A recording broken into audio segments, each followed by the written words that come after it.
Yo, what's up with it once again, people, humanity, bros, women, fanboys, and fangirls, and as always, Otaku's and hikikomori's out there is this Mr. Nintendo Sony Free 2011, aka Manny Wolverine. Of course, you guys know the rest of the intros and outros towards the channel. Follow me on Twitter, Instagram, all that other good stuff. And today, actually, this one's a little bit about 4 days old, but I'm still going to read it anyways because I found it to be a little bit interesting and at the same time a little bit sad too. So, this comes from Game Revolution. It comes from writer and journalist Robert Workman. So, gotta give credit where credit is due from Game Revolution. I don't even read from this site too much, but when I do, I don't know. It's pretty decent. It's alright. Anyways, I'm not gonna say it was the best treat in the world, but still, it's decent. There's that, and then this one, I was originally just gonna do this one first and this one, actually, a couple days ago, less than 2 days ago, I heard about this from this one channel called Hero High, so gotta credit is due to him. Not from him, Tokyo Source, it's from someone else. He was actually the one I talked about this earlier. I think him and Yellow Flash too, so I'll leave links to both of their videos in the description box below. But it says, apparently, a Pokemon concept artist, Keiko Motsunogu, wants anime to end fan service. Just really fucking sad, to be honest, because out of any other freaking company in the world, it had to be Gamefreak and the Pokemon Company's one of their fucking concept artists. They had to throw all this fucking bullshit SJW, virtue signaling, fucking LGBTQIA stuff, fucking bullshit, political garbage in the anime. Why did it have to come from the Pokemon Company and Gamefreak? Why? Fucking tell me why, man. Because I don't want her to start ruining and fucking up the Pokemon Company shit too. She better not be starting throwing like, fateful ideology or SJW ideology garbage shit into the Pokemon main series. I really hope to God this is what this bitch is not gonna fucking do. That or for the 4 remakes to come out in another 2-3 years from now. I don't know. Anyways, yeah, let's begin with though first. Gearbox Software responds to Randy Pitchford's abusive claims. At first, I only heard about this dude Randy Pitchford back in March. Barely 2 months ago when the whole PAX East 2019 thing was going on. And he was showing like the introduction to like 3 or 4 of his other games, like We Happy Few. And then there was another game title, I forgot what it was. And then they had this one, Borderlands 3, which I thought he was a really funny ass dude the first time I saw Randy Pitchford. Hey, he seemed like a real funny, nice guy. He seemed like a little bit of a fucking goofball. Some guy that, he looks like he wouldn't hurt a fly, but then I hear a lot of this nasty fucking bullshit that he was saying on Twitter about, like, him, like, he was getting real pissed off about how Game Informer was, like, exposing him for all this lies and bullshit that he was saying for not even over the past few months, for literally, like, over the years.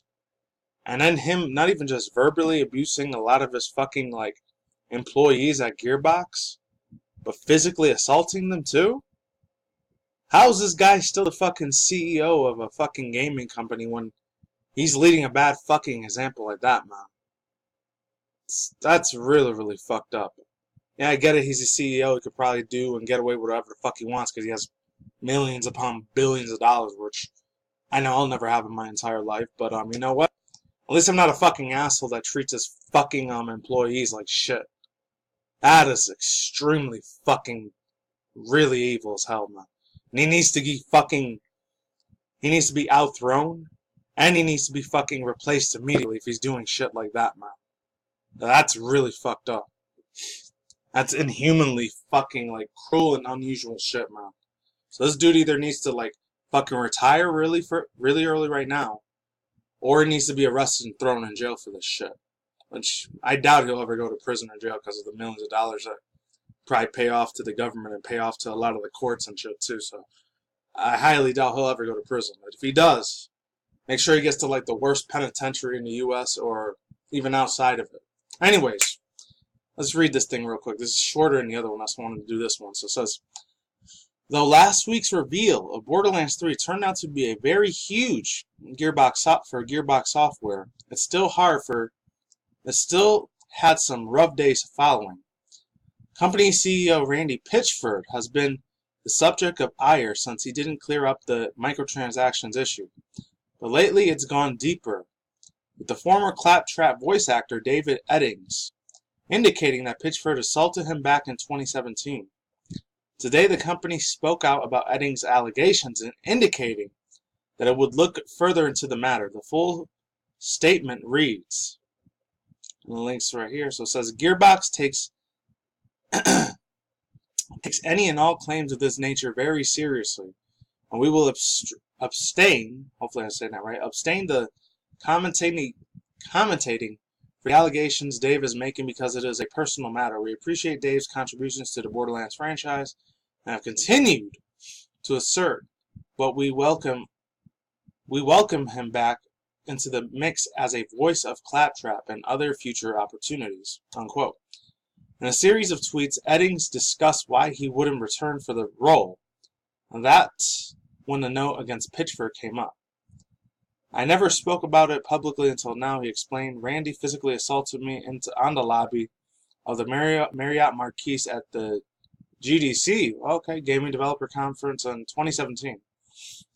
And he also noted that Pitchford was responsible for the siphoning of approximately $12 million in an employee royalty pool for his own use.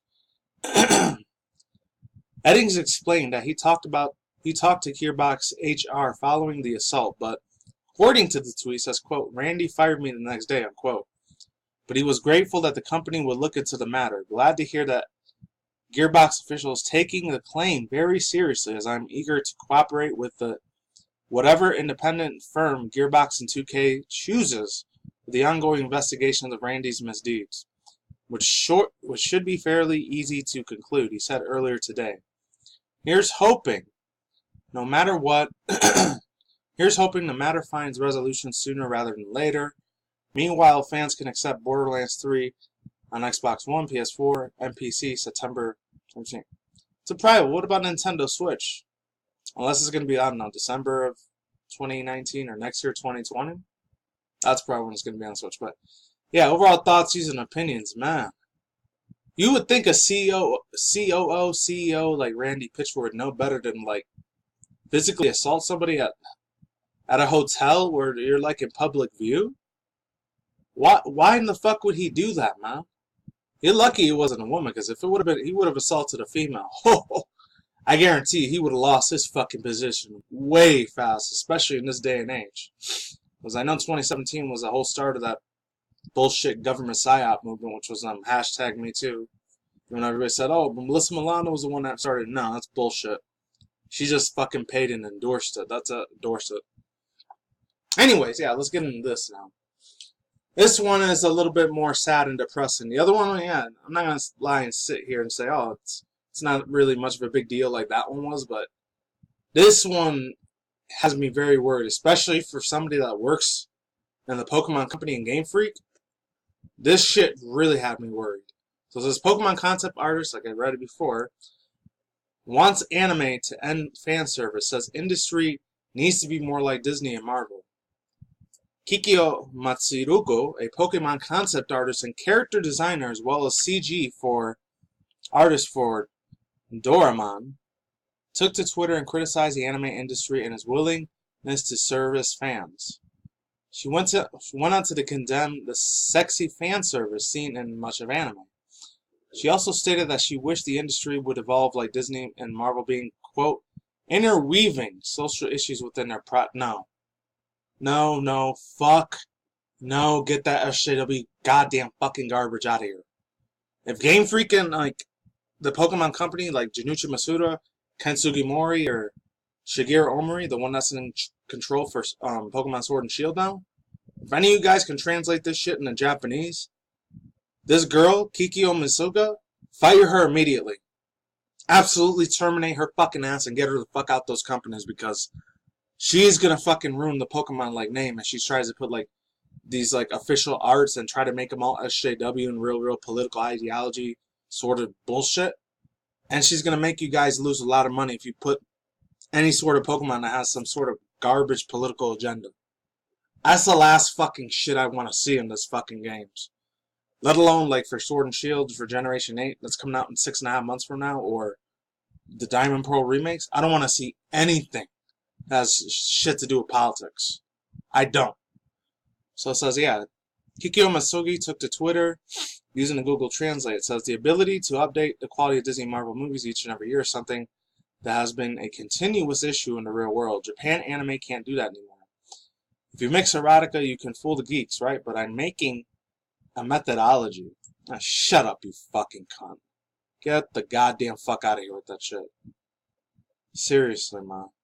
That sounds like one of the fucking SJW, like, alt-left, alt-right people that like to talk shit about fucking politics all day and just want to say that every man is a fucking, like, sexist and a rapist when that's not true. So it also says, as you expected, Mochinugi, I'm only going to skip through, like, some of this shit. I'm not reading the whole thing. It's way too long. If you guys want to read the tweets, they're all here.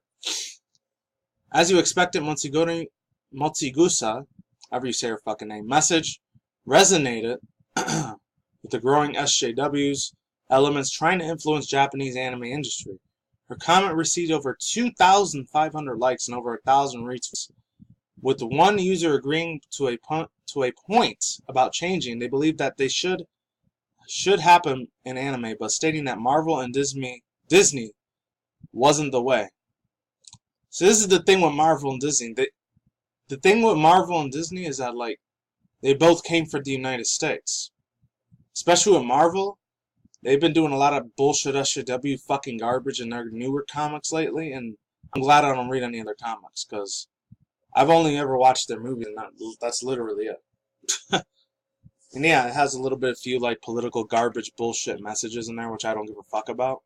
I only give a fuck about watching a lot of the action and adventure, all the fight scenes, and that's it. I don't care about these political garbage ideology fucking, like, politics they try to sprinkle into that. I try to avoid that as much as I can, because the only two things politics does is A, it lies to people constantly, and B, it's fucking extremely, like, it freaking separates people more and more in this fucking country and just makes people more. You want to talk about racism, political bullshit, that's pretty much literally grown on racism. That's what it is. That's why I don't follow Democrat, Republican. They're all fucking corrupted to me. I don't care.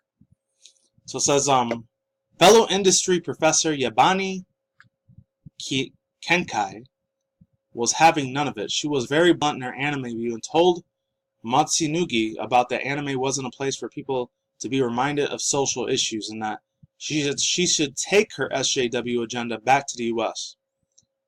This shit right here. I like this chick right here. She is a fucking example of what we should be doing to SJWs and all this shit. And she says, "Aw, shut up. Nobody wants to watch anime and be reminded of social problems and crap. We want to see big titties schoolgirls and blow robots up with tanks while we're wearing cat ears. Take your SJW agenda back to America." And so this Japanese Asian chick, she is not fucking around, man. Shout out, I know you're probably never gonna watch this video, but shout out to Yabani Kenkai, because I remember in another, like, tweet she said, yeah, it's time to take your country back, man. Take your country back, and, like, don't let these SJWs and LGBTQ people, like, third way feminist fucks, like, run all over you. This is a tweet right here. And this came from a guy named Prince Kame. Agreed, I live in America and I want it gone from here too. I say we all agree to keep this agenda out of our mediums. And then she says, take your country back. Shout out to her, man. She's a real MVP. I wish more women like that, like Yabani Kenkai. I wish we had more women like that here in the United States so we wouldn't have to deal with this SJW fucking garbage, man. We need more women like that here in the US, man. Seriously. Anyways, yeah, that's all I gotta say here. And it also says, other users praise Kenkai for taking a stand to protect anime and its heritage of fan service. User Spring Girl praised Kenkai by saying, way to go, someone is making sense about the SJW trash. Well, that's all I gotta say for now. Links to the description box down below, cartel on the side. Once again, Gamefreak and the Pokemon Company, get rid of this other chick over here. Not her, but the other one. That's it. Peace out once again, ladies and gentlemen, bros, women, fanboys, and fangirls, and otakus and hikikomoris. I'll see you guys a good day, have a good night, wherever you're in the universe out there. Stay tuned for more future anime, manga, internet news, and video game news. Peace out and goodbye. Later.